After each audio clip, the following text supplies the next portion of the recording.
Donc je vais vous parler des enjeux de la conservation de l'architecture traditionnelle en France.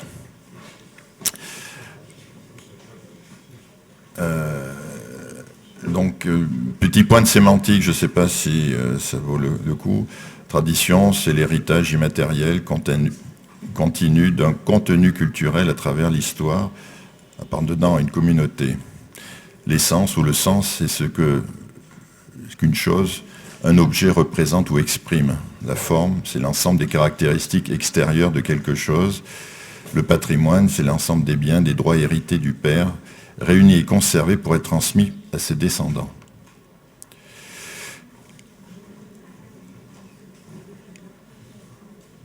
Dans la notion de patrimoine en France, j'y reviendrai tout à l'heure, il y a trois éléments à considérer. Il y a la restauration, restaurer, qui veut dire conserver, consolider, préserver sans modifier ou dénaturer. Réhabiliter, la réhabilitation, qui consiste à réparer, restaurer, réaménager, retrouver un usage. Et rénover, qui consiste à refaire ou remettre à neuf.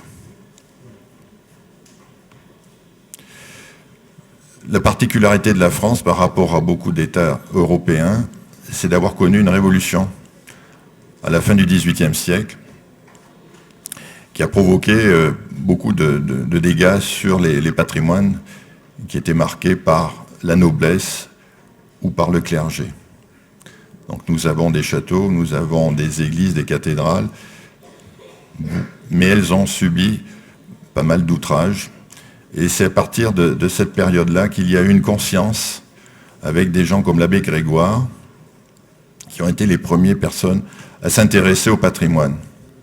Et l'histoire du patrimoine vernaculaire est intimement liée à celle du patrimoine monumental.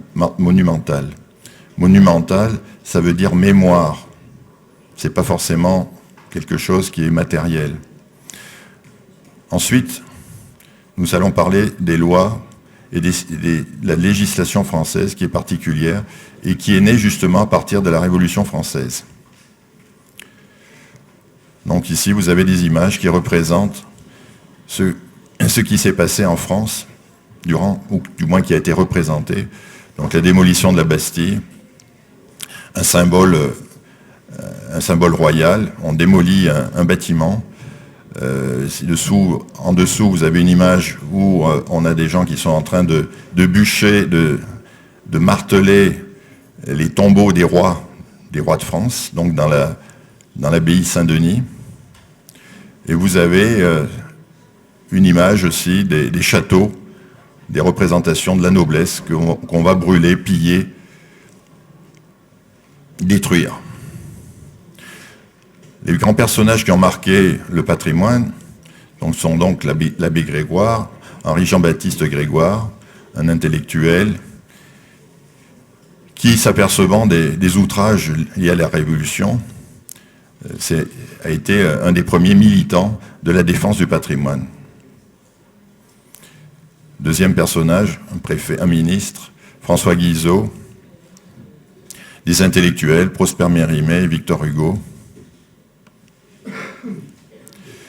La première étape qui a mis à peu près un siècle à se mettre en place depuis l'abbé Grégoire, c'est la loi du 31 décembre 1913 qui est votée juste à la veille du premier conflit mondial. Ce n'est pas un hasard, c'est parce qu'on savait qu'il risquait d'y avoir des destructions massives du patrimoine en France, notamment aux abords de la frontière avec l'Allemagne. Le premier article de cette loi de 1913 précise qu'il s'agit de conserver des ensembles, des immeubles, dont l'intérêt est avant tout historique, artistique, d'intérêt public. Et à partir de cette protection monument historique, donc un bâtiment qui a un intérêt historique, un intérêt national, voire international, on va déterminer un rayon de protection de 500 mètres autour, dans lequel il sera obligatoire, celui qui voudra faire des travaux, de demander une autorisation à l'administration française, au ministère de la Culture actuellement. La deuxième loi qui est importante, c'est un rapport avec une servitude. Une servitude, c'est une aliénation du droit privé. Ça veut dire qu'une propriété privée, l'État a un droit de regard sur des modifications, sur des travaux qui pourraient être entrepris sur un édifice. Donc la loi Malraux, elle a consisté à la mise en place d'un secteur sauvegardé. Le secteur sauvegardé, c'est un petit peu ce qu'on a vu ce matin sur des communes. C'est un petit peu le même travail.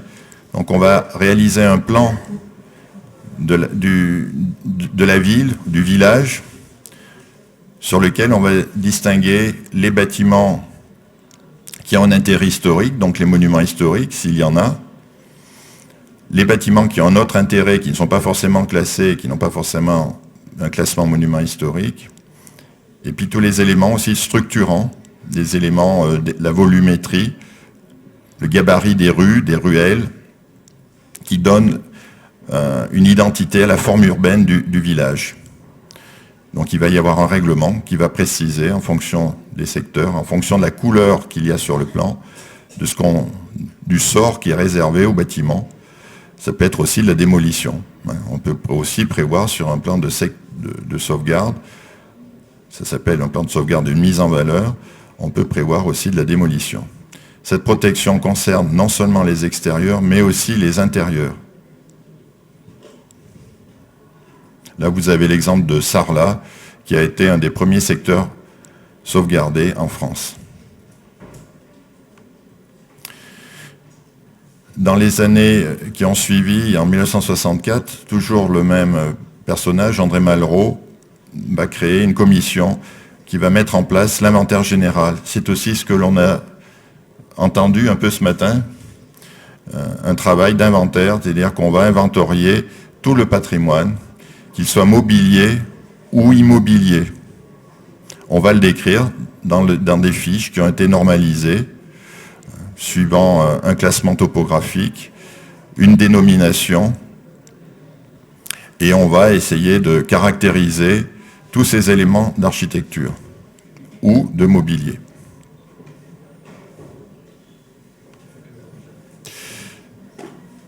Enfin, apparaît, à partir des années 80,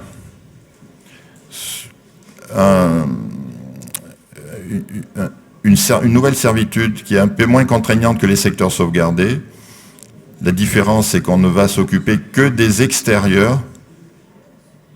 Et on va recenser aussi, on va faire un plan sur lequel on va indiquer avec des couleurs les constructions qui ont un intérêt majeur, celles qui ont un peu moins d'intérêt, celles qu'on peut éventuellement démolir, celles qui ont un caractère structurant, qui donnent la forme de la ville, la forme du village, la forme de la rue, notion un peu de paysage. La différence de la ZPPAUP, c'est qu'on va réintroduire un P qui veut dire paysage, en 93, et la ZPPAUP peut être un zonage qui se fait dans une zone totalement rurale, pas forcément dans un centre-ville. Ça peut être des paysages, ça peut être un paysage rural, avec des haies, avec une structuration de ce paysage rural qui va être protégé dans le cadre de la ZPPAUP. Dans le règlement de la ZPPAUP, on peut travailler à la parcelle sur chaque élément d'architecture qui sont compris dans le périmètre de la ZPPAUP, et on va faire une description de ce que l'on souhaite ou de ce que l'on ne souhaite pas réaliser. C'est-à-dire que là, vous avez des solutions en matière de maçonnerie, de menuiserie, d'enduit, de couverture, qui vont être décrits dans le règlement de la ZPPAUP. Donc, une ZPPAUP, il y a un plan et il y a un règlement. Alors, il peut être établi à la parcelle ou par groupe d'immeubles qui ont la même typologie, ou par typologie, si on peut dire. Donc, c'est aussi une servitude d'utilité publique.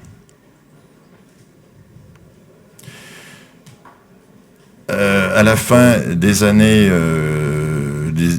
90, il y a eu, comme dans beaucoup de domaines, des problèmes financiers, l'État n'avait plus forcément les moyens de gérer la politique du patrimoine. Il faut vous dire, par exemple, si vous êtes propriétaire d'un monument historique, vous avez la possibilité de déduire à peu près à 99 voire à 100% de certains impôts le montant des travaux que vous effectuez sur votre monument. Donc tout ça, c'est fait un peu des moins-values dans les ressources du ministère des Finances. Et donc, l'État a cherché à créer un système de substitution un peu inspiré de nos amis anglais à travers le National Trust, donc qui s'appelle la Fondation du patrimoine. Donc c'est un moyen de financer, par le biais d'un mécénat privé, des opérations de restauration qui concernent à la fois des bâtiments, du petit patrimoine, éventuellement aussi du mobilier aujourd'hui, et l'État ayant encore moins de ressources qu'il y a quelques années, ça peut même aussi aujourd'hui concerner des monuments, des bâtiments qui sont protégés au titre des monuments historiques.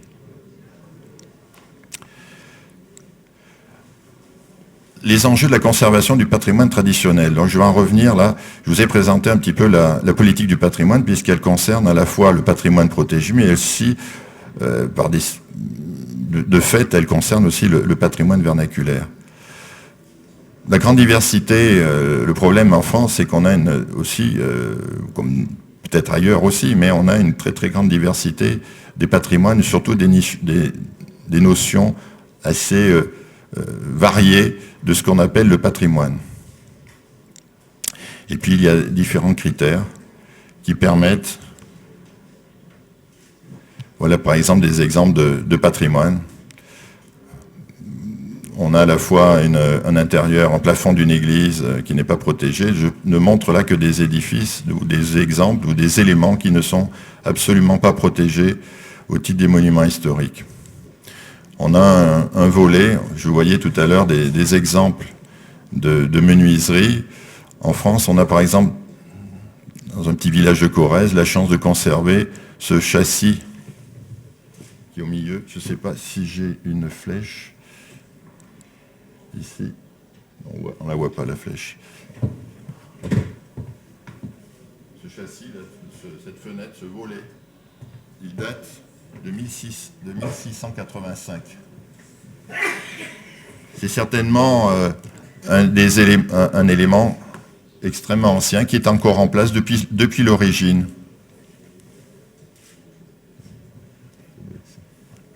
Voilà. C'est un système qui ne comportait pas de vitrage.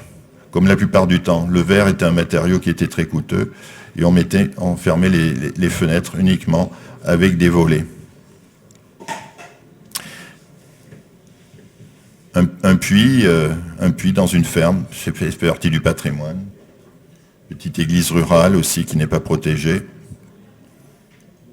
Un élément d'un moulin, des cuillères qui servent à faire tourner les meules. Aussi un patrimoine industriel, qui fait aussi partie des patrimoines aujourd'hui qu'on restaure et qu'on prend en compte. Vous avez un exemple exceptionnel ici,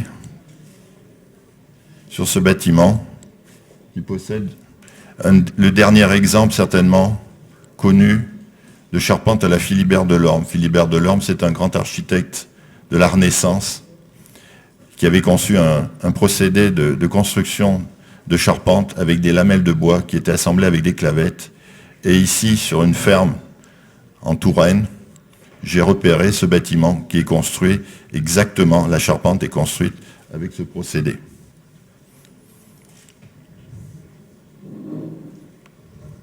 Et ça, c'est pas du tout protégé parce que ça n'a jamais été repéré, sauf par moi, quoi.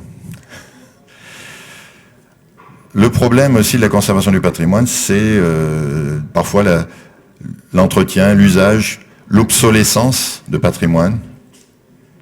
Ici, vous avez une grange qui date du XVIIe siècle, avec des arbalétriers à crook, charpente à crook, que nos amis anglais connaissent, au pays du Nord aussi.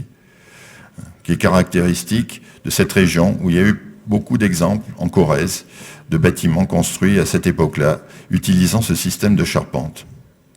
Ici, vous voyez une très belle maçonnerie, un bâtiment extrêmement soigné. La situation ultime, c'est celle-ci. Le coût d'entretien, si on n'a plus les moyens d'entretenir un patrimoine, et s'il présente des dangers pour la population, ben on le fait démolir.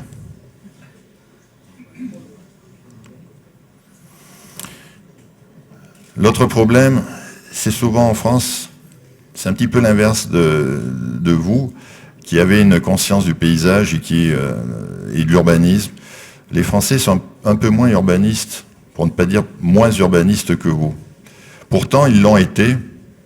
On a cet exemple, par exemple, d'un domaine agricole avec son environnement, ce document faisait partie d'un dossier de demande de primes agricoles pour l'amélioration de l'exploitation agricole. Et à cette époque-là, au XIXe siècle, dans les années 1860, on donnait des primes pour l'amélioration des bâtiments agricoles, pour l'amélioration des cultures, des façons culturelles, pour l'amélioration de l'élevage, et puis aussi pour l'amélioration du cadre de vie. Ici, vous avez vraiment une véritable vision paysagère d'une exploitation agricole. Ici, vous avez encore un autre problème de la protection, c'est-à-dire que là, vous avez un ensemble, une ferme complète avec un bâtiment, un logis qui date de 1750 avec un système de charpente très particulier, charpente à débord. Et ici, vous avez une grange ovalaire, qui est un système aussi très primitif de grange, qui permettait à la fois de stocker du fourrage, mais qui servait aussi à l'élevage. Il y avait plusieurs élevages qui étaient... il y avait des poules, des cochons, des vaches. Et souvent, ces granges étaient installées au milieu de plusieurs parcelles. Elles sont aussi couvertes avec une charpente à crocs, comme j'ai parlé tout à l'heure.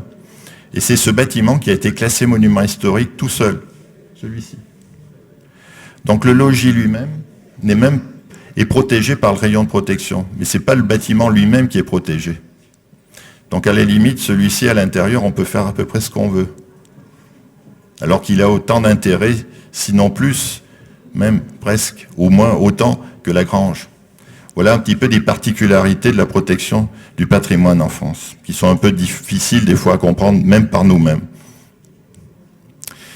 Voilà un petit peu l'exemple des fermes écoles ou des bâtiments agricoles au XIXe siècle, où il y avait justement une grande réflexion sur l'ensemble du domaine, pas seulement des bâtiments, mais aussi les terres qui entouraient les bâtiments, avec des aménagements carrément de parcs à l'anglaise autour des bâtiments de la ferme. Donc une très grande qualité, un très grand soin qui était apporté, un regard particulier. C'est pour ça aussi que peut-être que dans certains cas, nos paysages français sont aujourd'hui très visités, sont aussi admirés dans certains cas, alors qu'on n'est plus du tout dans ce genre de réflexion. C'est-à-dire qu'aujourd'hui, la protection du monument historique ne concernera qu'un édifice isolé, sans prendre en compte le paysage. Ce qui n'est pas normal, parce que vous voyez, on voit bien que là, il y a une réflexion globale. L'autre problématique, c'est la diversité des matériaux et des techniques constructives. Là, c'est des bâtiments qui sont pris dans différentes régions, mais on pourrait des fois, dans certains départements français, trouver à peu près autant de diversité dans un territoire extrêmement réduit. Toutes ces techniques étaient des techniques de pauvres, de paysans. Le chaume, par exemple. Les couvertures du Périgord, qui sont couvertes avec des dalles de calcaire. Le torchis, le pan de bois. Bon, ici, c'est vrai que c'est une maison qui est assez soignée, c'est une maison noble, mais c'était un remplissage avec du torchis, de la paille et de la terre. Ici, c'est une petite maison à caractère bourgeois, un peu, de Corrèze, couverte avec des lauzes, et ces lauzes sont des lauzes naturelles qui ne se débitent qu'à la main et qui se mettent en place uniquement d'une manière manuelle. Donc toute cette main-d'œuvre représente aujourd'hui des coûts très importants et fait de ces techniques qui étaient des techniques de pauvres, des techniques de riches, voire de très très riches. Ça coûte très cher de faire ce type de travail.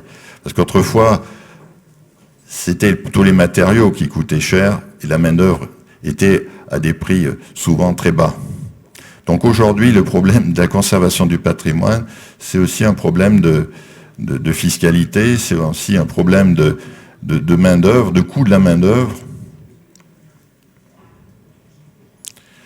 Voilà. Et puis la possibilité ou la non-possibilité de transformer un bâtiment. Ici, c'est un exemple d'un presbytère du XVIIIe siècle.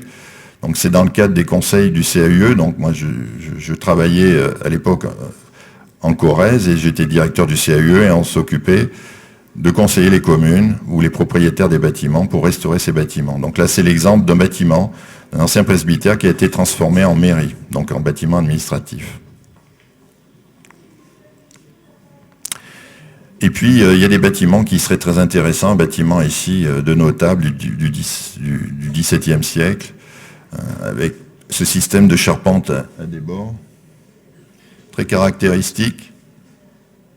J'aimerais bien s'il y en a dans la salle qui connaissent ce type de charpente, qu'on puisse un jour en parler, parce que je ne connais que ce type de charpente en Corrèze et une partie de la vallée de la Dordogne, où on retrouve ce mode de construction des charpentes. Donc ce bâtiment-là, il est condamné à disparaître parce qu'il n'a pas été repéré par les historiens d'art, par les spécialistes du patrimoine. Ici, vous avez une des plus vieilles maisons. Elle date de 1558, de Corrèze, dans un petit village, au milieu des montagnes. Possède cette fameuse charpente avec ce débord si caractéristique. C'était la maison d'un homme cultivé, d'un notaire, qui avait écrit un traité sur les plantes médicinales au XVIe siècle. Et au rez-de-chaussée, il y avait son domestique, avec le cheval qui était logé au rez-de-chaussée sous la maison. Cette maison n'est pas protégée au titre des monuments historiques, pourtant elle a une histoire, on la connaît, et elle a un intérêt majeur en matière de patrimoine, à mon sens. Donc les enjeux de la conservation du patrimoine, l'appauvrissement, je vais aborder maintenant la question de l'appauvrissement de la qualification avec l'absence de formation des professionnels, les différences entre différents corps d'État, l'architecte, l'ingénieur, les artisans. En France, il y a un distinguo qui s'est opéré, une différenciation qui s'est opérée à partir du XIXe siècle entre architectes et ingénieurs, à partir de certains bâtiments, enfin, certains édifices, comme la très célèbre Tour Eiffel. Et la pratique de l'architecte est devenue celle d'un artiste, quelqu'un qui dessine, qui conçoit des choses avec des belles couleurs, des belles proportions, mais qui n'a pas toujours le sens de la construction. C'est un peu une particularité, une exception française. On y pallie actuellement parce qu'il y a des ponts qui se font entre les écoles d'ingénieurs et les écoles d'architecture, et les étudiants en architecture peuvent aujourd'hui envisager des formations d'ingénieurs. Mais ce n'est pas systématique. Et puis, j'aime bien cette image avec le viaduc de Millau. La préoccupation des architectes et ingénieurs aujourd'hui en France est plus dans la performance, dans l'objet exceptionnel, que dans le petit patrimoine.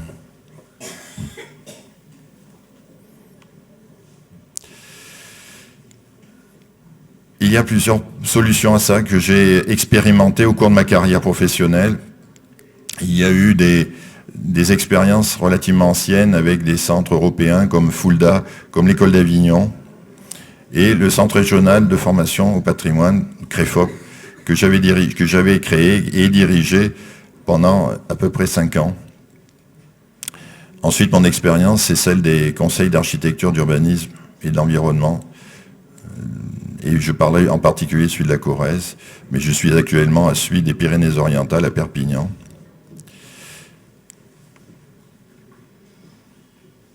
Donc les centres de formation qui proposent un ensemble de formations sur les enduits, sur les badigeons, sur les techniques de peinture murale, sur les pathologies des maçonneries, sur le nettoyage des parements, revêtement de sol, remplissage du pan de bois, la charpente bois, menuiserie de bâtiments, restauration, réparation, serrurerie, patrimoine végétal. Tout ça, c'est intéressant, mais il faut aussi convaincre les décideurs, les élus, les services techniques dans les collectivités. Parce que ce qu'on a devant les yeux, c'est des choses qui aujourd'hui ne sont plus du tout enseignées dans les centres de formation professionnels classiques, qui ne sont plus enseignées dans les écoles d'architecture, qui ne sont plus du tout enseignées dans les écoles d'ingénieurs. J'ai eu la possibilité d'aller faire pendant une dizaine d'années de l'enseignement dans un établissement de génie civil qui formait des ingénieurs en génie civil. J'ai même eu des étudiants marocains, africains en général, d'une manière générale, et tous me disaient, mais vous êtes curieux, vous nous apprenez à connaître des techniques que nous, qui sont pour nous des techniques archaïques, qui ne nous intéressent pas. Nous, on vient en France, c'est pour apprendre à travailler le béton et l'acier. Et vous nous parlez de la terre crue, des briques d'adobe, des enduits à la chaux. Et ça nous intéresse. On n'était pas venus pour ça. Et de trouver aujourd'hui un ouvrier maçon, d'ailleurs, ce n'était pas les maçons qui faisaient ça autrefois en France, c'était des enduiseurs, et c'était une corporation très particulière. Des gens qui avaient un sens artistique aussi, capables de faire un enduit aussi fin. Ça paraît élémentaire comme ça, mais ça demande beaucoup d'habileté. Voilà aussi des modèles de châssis. Je vous ai présenté déjà le volet à partie centrale. La porte date aussi de 1680. Ici, on a un châssis à petit bois qui date du 19e siècle. Et on pourra en montrer comme ça. Aujourd'hui, pour trouver des artisans pour refaire ce type de menuiserie, c'est absolument impensable. Et puis, il y a d'autres problèmes aujourd'hui qui sont venus se greffer. C'est les problèmes de normes. Voilà des exemples de formation, par exemple.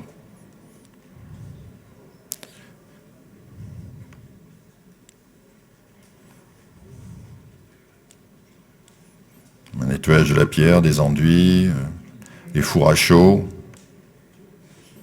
des programmes de formation sur la maçonnerie, sur la menuiserie, la ferronnerie, le torchis, les peintures murales, le végétal aussi, puisque le végétal, ça rentre aussi dans la notion de patrimoine paysager, les calades, les revêtements de sol. Des publications, on avait aussi organisé des colloques, et notamment un colloque sur l'architecture en pan de bois qui a été publié, en abordant tous les sujets, depuis l'archéologie jusqu'à la réalisation et les problèmes de normes justement et de réalisation aujourd'hui qui se posent avec des avocats, avec des spécialistes dans tous les domaines pour aborder la question sous tous les aspects. Comment aujourd'hui restaurer un bâtiment, quels risques on prend en tant qu'architecte, en tant qu'artisan, etc., par rapport à des normes qui sont de plus en plus contraignantes. L'expérience des CAUE. CAUE, c'est des organismes particuliers qui n'existent qu'en France, qui consistent à informer, sensibiliser tout public dans le domaine de l'architecture, de l'urbanisme, du paysage, de l'environnement. On conseille les maîtres d'ouvrage, publics ou privés, les élus des collectivités. On forme les professionnels, les élus, et on sensibilise aussi les enfants dans les écoles. Je crois que c'est aussi assez important. J'ai vu ce matin des fiches. Nous établissions aussi des fiches de recommandation basées sur le modèle des fiches de l'inventaire pour tout type de bâtiment sur lesquels on avait un conseil à donner pour la restauration. Donc on avait les notions de description du bâtiment et puis d'intérêt patrimonial, l'intérêt social par exemple, qui est important pour nous. Le critère paysager, l'environnement, les critères architecturaux. Et puis on a essayé aussi de travailler à sensibiliser sur le nouveaux usages, par exemple, de granges, de certains types de bâtiments, en montrant des exemples, en réalisant des expositions qui permettent de sensibiliser le public.